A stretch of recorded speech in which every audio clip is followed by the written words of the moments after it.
Mr. Speaker, in total, your committee has proposed 48 questions as admitted by Mr. Speaker to be answered by ministers. Of these, 3 are urgent and 45 are regular questions to be answered orally. Mr. Speaker, again, your committee came to a conclusion that in accordance with Order 72, you may admit statements and again allow papers to be laid, motions and resolutions taken after debates, and of course, Mr. Speaker, as and when the case may be, referral to committees may be made. So, Speaker, the all-important e-levy which government seeks to use to transform our economy, build our roads, and enable our youth start their business is also expected to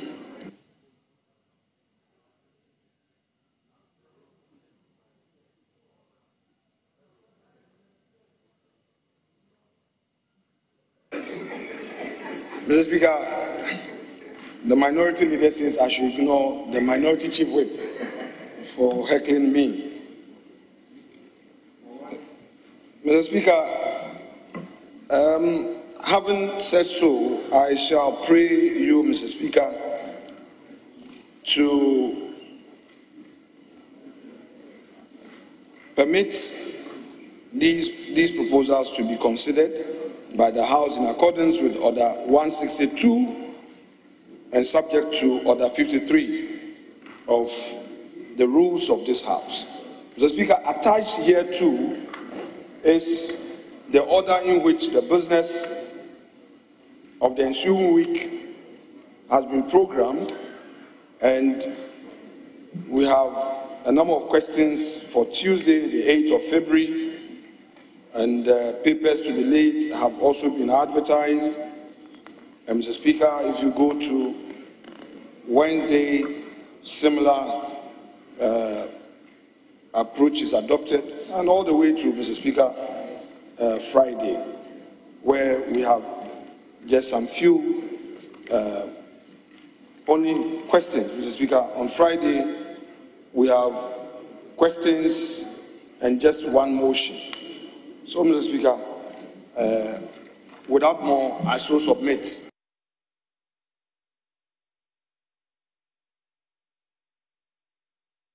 So the item on electronic transfer levy bill, and you look at the third and fourth and fifth paragraph, Mr. Speaker, it leaves you with a lot of uncertainty. The use of words like likelihood of unforeseen circumstances.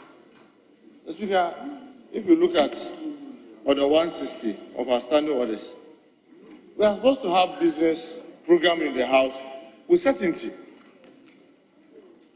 It's supposed to be with certainty. Now we have moved from giving the finance minister 1 week to 2 weeks, and now we are even adding more. Yet we are claiming that we cannot give the finance committee time to do that. Mr. Speaker, if our colleagues from the majority want us to have certainty, if you are withdrawing, come and withdraw now and tell us that you come back with the business. So we know that the business is not before the House. But so long as you leave it lingering, Mr. Speaker, with using words like likelihood, unforeseen circumstances, for those of us in the minority, the only conclusion is that you are trying to lay ambush on us. Because you are not certain with the things that you are saying. If you are certain, come and withdraw. So with e-levy, I do not think that the Minister for Finance is the Committee of Finance of Parliament. I do not. And I will not accept any reasoning that he must do inquiry for and on behalf of the Finance Committee of Parliament. Indeed, if we had railroaded the e-levy bill as he wished through a certificate of urgency, will he have the opportunity to consult the people of Ghana? So once the bill is referred to a committee of parliament, the proper place for an inquiry to engage stakeholders and the Ghanaian citizens is parliament. So I would ask, what is our finance committee doing?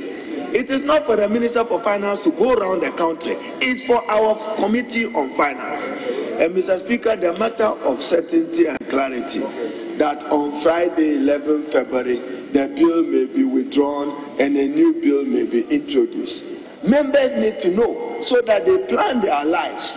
Last week, we gave you good advice. If you had introduced a new bill last week, by now the Finance Committee will be engaging stakeholders.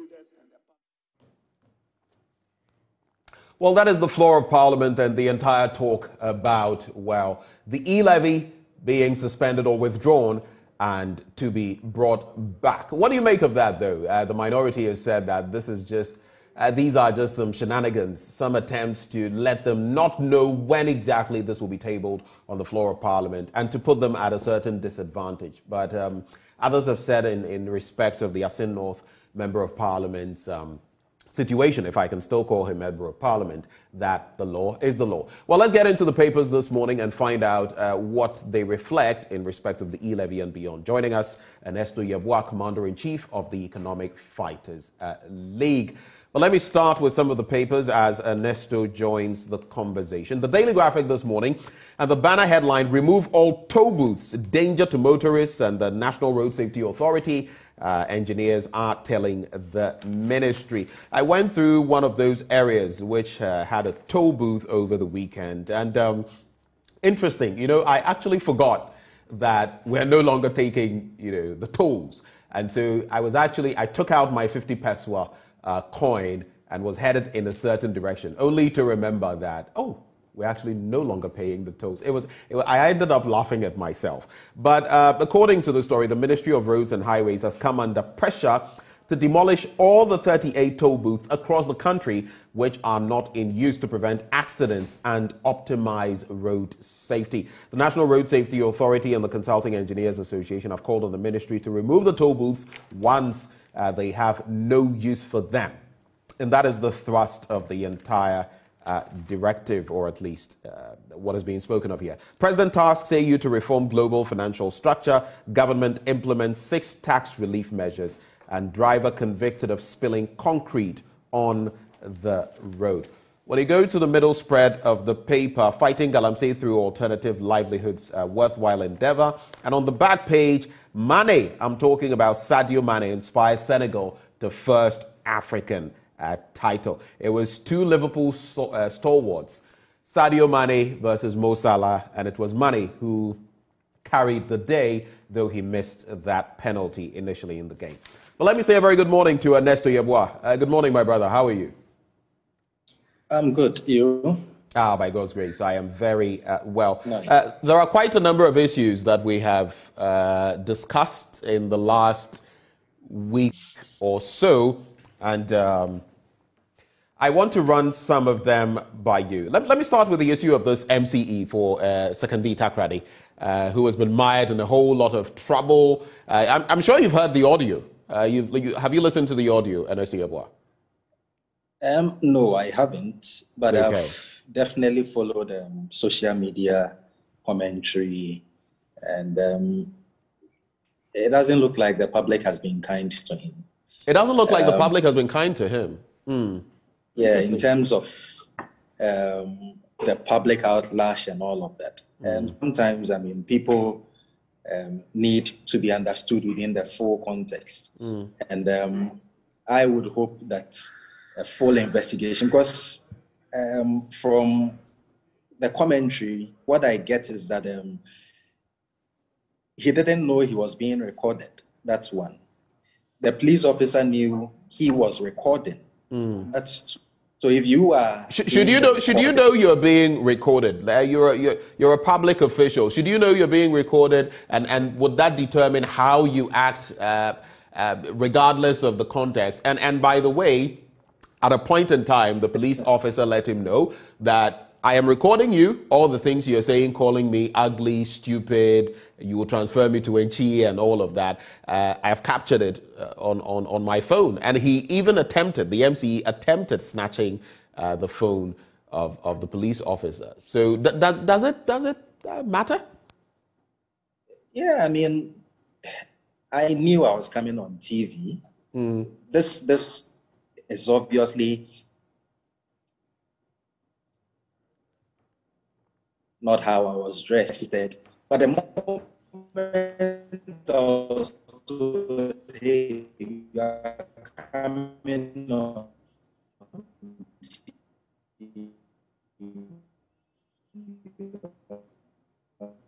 Right, so we'll work on the connection with Ernesto. Ernesto, can you hear me now? Yes. Okay, we are having a slight challenge with your connection. Let me just try one more time. Right. All right. So Ernesto, we'll get to you as and when we have a more stable connection, and then we shall take it from there. So I started with the Daily Graphic newspaper, and I was just running some thoughts by Ernesto Yeboah in terms of the MCE's situation. Of course, we know of his suspension. We also know that he has penned that letter or that release that talks about his compliance with, the directives so far in terms of what Mr. President has said. So let's see how exactly that pans out. But that's it for the Daily Graphic newspaper. Let's get to our next newspaper as we try to reconnect with Ernesto Yeboah. The Ghanaian Times newspaper now, and Veep launches e-travel cards to control expenditure. E-travel cards to control expenditure. There's also, let me just get into that story right before I move on from there. Page 16 of the paper carries that. And it says, the Vice President, Dr. Mahamudu Bawumia, has launched an electronic travel card designed to specifically control the travel expenditure of government and public officials. Known as the e-travel card, it seeks to facilitate the cashless disbursement of travel allowance and other payments for local and foreign trips of public officials. It falls under the government's policy of digitalizing the country, as all officials will be issued with the e-travel card. It is expected that the implementation of the new policy would regulate and control waste and misappropriation of funds by traveling officials. Dr. Bawumia launched the card at the 22nd Annual Delegates Conference of the Controller and Accountant General's Department held at Cape Coast. He indicated that the system would automate and integrate all the processes from the point of initiation of card issuance, funding requests of ministries, departments and agencies and entities through approvals and disbursements. Right. So it will be interesting, wouldn't it, to find out what your thoughts are, you out there, this e-travel card. Do you feel it's actually going to be able to curb or control expenditure? Of course, we've known of sometimes flagrant abuses that some of our public officials get mired in when it comes to travel and expenses. Is this going to be the solution? We'll get into that even later on the show as we talk about it. But welcome back. Welcome back, Ernesto. You're joining us via the phone line now. Thank you for staying with us. Thank you. Right. So you were making a point right before the connection went bad. I would have you wrap up on that point before we move on. Yes, I was saying that, look, if I'm aware that I'm appearing on television. Right. I mean, I would definitely put on something that's presentable, you see. But if it's, I'm not going to be seen and it's just a phone interview, as we have reverted to now. I can just take off my shirt and sit in a more relaxed position that may be undignifying, if shown to the public.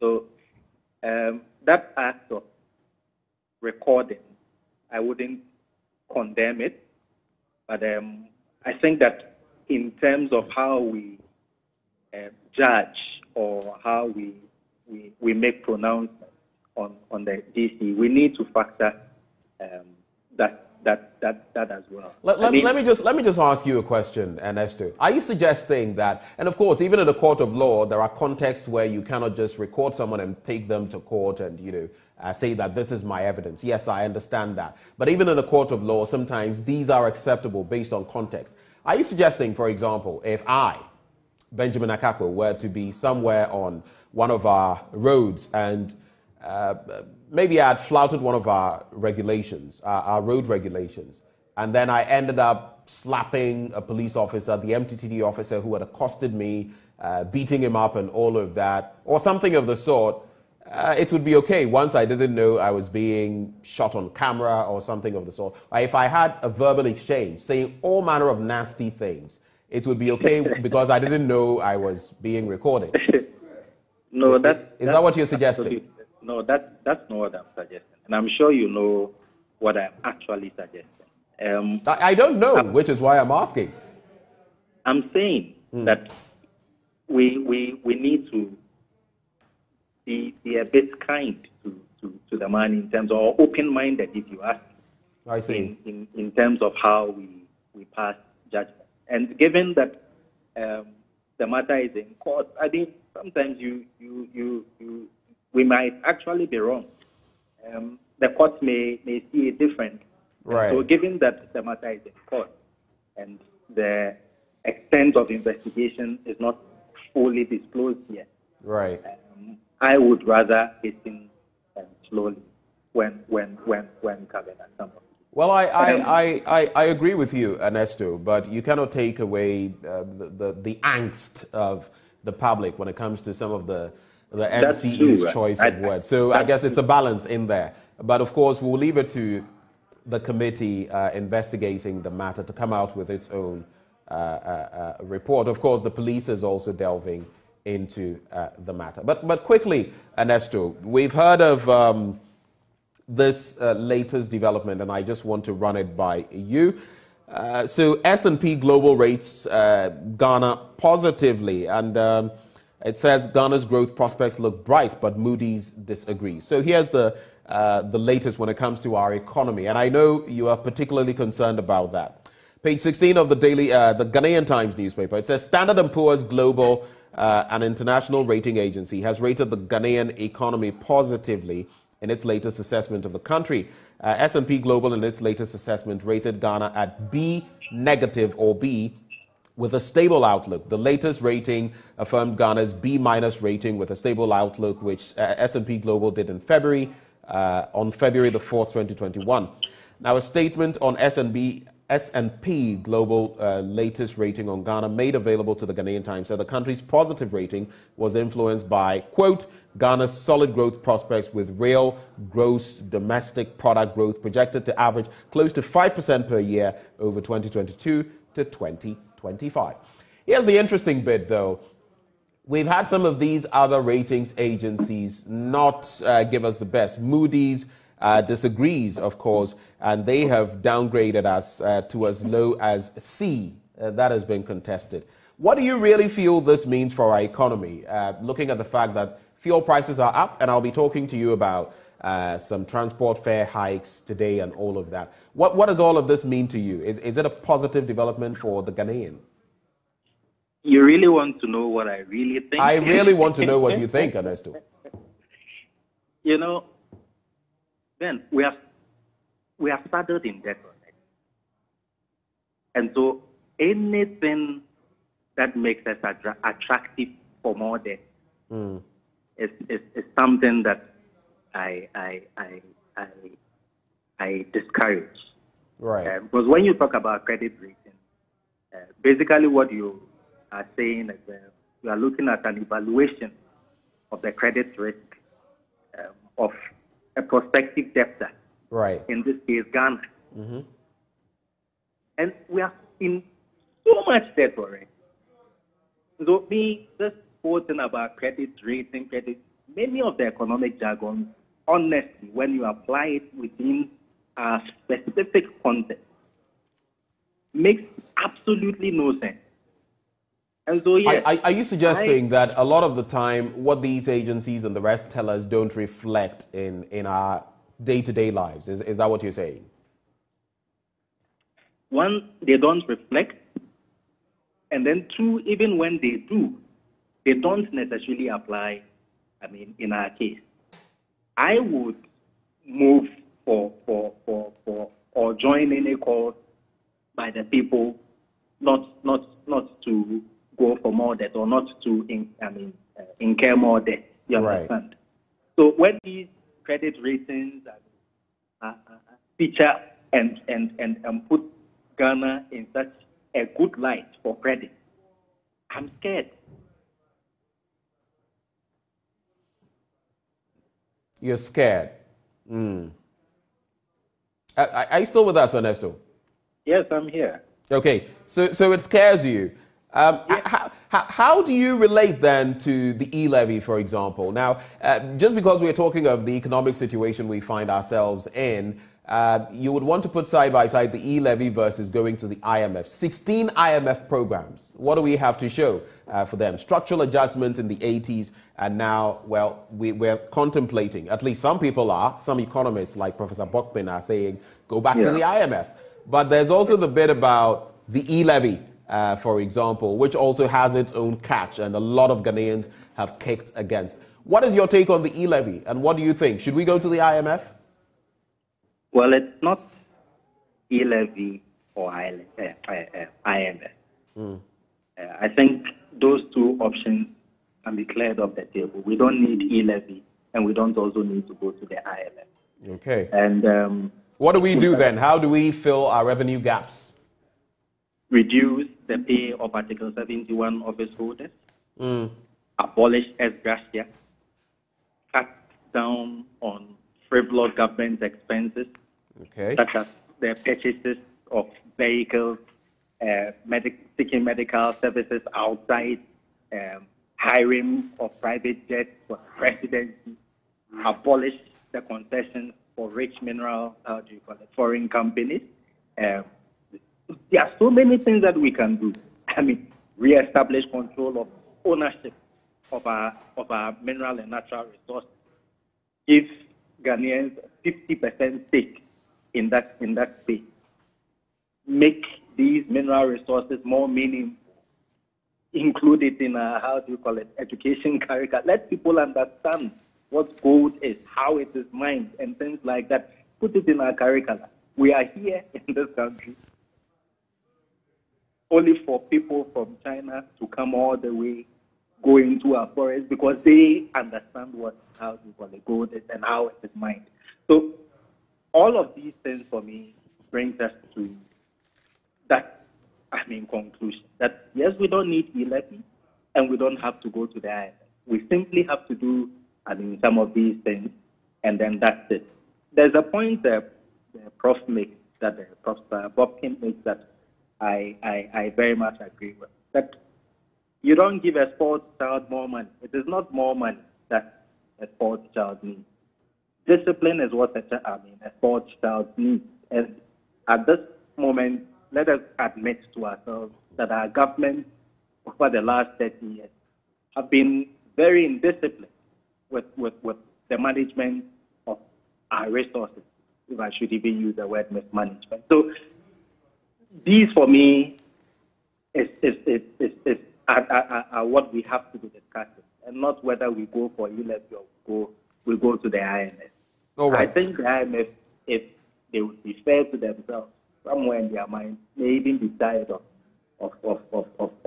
Ghana. At the moment, we've been going to IMF since God knows how. And I think it's time to put the brakes and then ask ourselves the relevant questions as a nation and redesign, moving forward. Right. Let's look at a few more stories. In sports, Olympics stunned hearts in Gamashi Derby, and Cameroon cracked back to snatch third place against the Stallions. It was interesting because they were 3 goals down, and they clawed their way back and then won on penalties. Stunning result from that match. The Daily Guide newspaper, because we've already touched on some of the others, I'll skip them, but pressure mounts on Speaker to resign. And guess who's calling on the Right Honourable Bagbin to resign? An acting General Secretary of the CPP, James Kwabena Bomfe Jr., aka Kabila, is saying that he should resign, and he is hinging his argument on illness, ill health, so to speak, principle and conscience to save Ghana's parliament. We also know that earlier, prior to this, we had Kweku Baku Jr. also ask that he step aside. But this wouldn't be the first time that, one of the top three, I'm talking about the president, the vice, the speaker of parliament, even before we talk about the chief justice, have had health issues. So why now? What is your take on that, Ernesto? Do you think, owing to the speaker's what has now become, should I call it, frequent travel to the United Arab Emirates to get health assistance, he ought to step aside and focus on his health? I think it's a fair call for people to make, especially if his ill health appears to be interfering with his work. But also, to be fair, every time I have seen him in the seat, he doesn't appear mentally incapacitated. He's still eloquent, very logical in his submissions and all of that. And so the call for resignation, if not for partisan reasons, can wait. I think that he needs more time. What I'm not comfortable with is the idea that he has to go out of this country to seek medical care. In future, we may have to have some specific legislation targeted at that no public official can and must seek health care outside the country. We all have to be here. We all have to face, the conditions that so-called leaders have provided for us. Over the time, if you are not comfortable in your own, healthcare environment that you have created for us, who should? If somebody is cooking for you and the person is not interested in having a taste of the food, it raises suspicion. And so I think the conversation could also look in that aspect. And then we see how we could stop public officials, especially, from seeking medical care outside. Beyond that, we are humans. We all fall sick at some point in time. We convalesce, and then we are back to our feet, or sometimes we die. So the call for resignation, I think it's too early, but it's a fair call, and we can look at it like that. So, Ernesto Yeboah, it's a fair call, but it's coming too early. Ernesto, let me wrap with you on this matter. There are too many tax exemptions in Ghana. That's according to the World Bank's country representative. I'm talking about the Daily Dispatch newspaper. And it's interesting this comes up. If you followed Newsfile over the weekend, for example, you would have heard Professor Bokpin referencing what President Akufo-Addo said sometime in, I think, 2018, 2019, talking about the fact that tax exemptions are the bane of our country. I think it was in 2017, and that it is one of the biggest detractors when it comes to our economy. In 2018 alone, we're told that some 5 billion Ghana cedis went into tax exemptions for a lot of these foreign entities. And year on year, every year, we're expected to lose about $2.2 billion. So when it comes to these tax exemptions, and then we're fighting for an e-levy, and we're fighting for more tax and all of that, what do you think we can do? How does that rub off on you? I think it's common sense. And it is what? Common sense? Yes. And the IMF has pointed it out clearly. In fact, even before the IMF, fighters on the, was it December 1st? That was in 2021. In our press conference, it was one of the recommendations that we gave, that look, we cannot continue giving tax exemptions and tax holidays to multinationals and, I mean, to companies. I mean, we have to start being realistic. Because when we go for loans, when we are out there, I mean, it's a real world. And so we have to deal with that. And possibly look at creating more alternatives in terms of how we engage. So, I mean, if you look at the amount of money we are losing to tax exemptions, then it's not as if we are getting any benefits for them. Anglo Gold Ashanti has been in this country for how many years? Newmont has been in this country for how many years? Now, oil, I mean, onshore and offshore. I mean, so I think it's a fair call, and government, rather than busying itself with trying to introduce e-levy, right, levy that has already kicked the bucket even before it was introduced. I think it should busy itself with looking at some of these suggestions and taking them on board. Ernesto, thank you so much for joining the conversation. Let me just wrap with this headline. Daily Analyst, Ejura disturbances, families get 500,000 Ghana cedis as compensation. I've seen you put out a statement on Kaka Macho, but that's something else that we'll be getting into sometime later on the show. But Ernesto, thank you once more for joining. Most grateful. All right, have a good day. And this is how we wrap it up on our news review. But there's a lot coming your way in sports. I told Muftau Nabila that the Teranga Lions were going to oust the Pharaohs of Egypt. He dared me. Well, today he'll have to eat humble pie as he brings you the sports, because Sadio Mane and his crew won the AFCON 2021. Sports up next. Do stay.